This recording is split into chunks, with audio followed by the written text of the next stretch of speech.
Danas radimo jednostavnu i jako učinkovitu organsku prihranu za krastavce, rajčice, luk i drugo povrće, voće i biljke. Sastojke svi imate kod kuće, a bogati su mineralima koje biljke trebaju. Krastavci će rapidno rasti i biti veliki i zdravi, a najvažnije od svega povećava im se otpornost na bolesti i stres. Neprestano će rađati velike plodove. Jedan sastojak možete nabaviti u velikim količinama besplatno, stoga svakako ostanite s nama do kraja videa da saznate kako. Prvi sastojak je 1 žlica riže koju ćemo usitniti kako bismo dobili prah. Mnogi vrtlari koriste rižinu vodu nakon kuhanja, ali tada se gube svi hranjivi sastojci. Ja ju usitnjavam i brže se razgrađuje i ispušta hranjive sastojke u toploj vodi. Riža sadrži dušik, fosfor i kalij koji su važni za rast i razvoj krastavaca.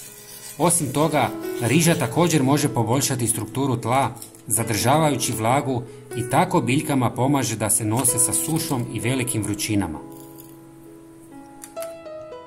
Istresite u toplu vodu i promiješajte.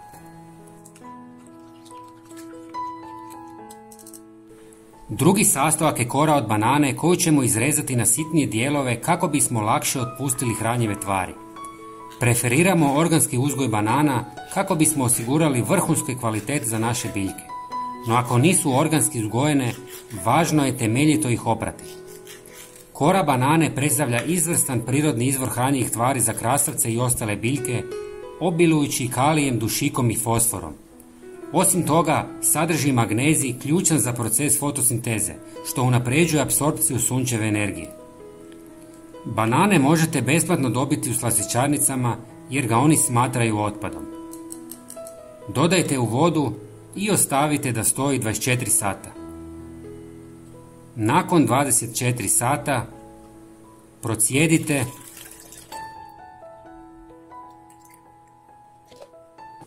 i razrijedite sa još 5 litara vode. Zalijevajte tlo prije sadnje ili biljke 1 do 2 puta mjesečno. Osim zalijevanja, ovu otopinu možete koristiti folijarno.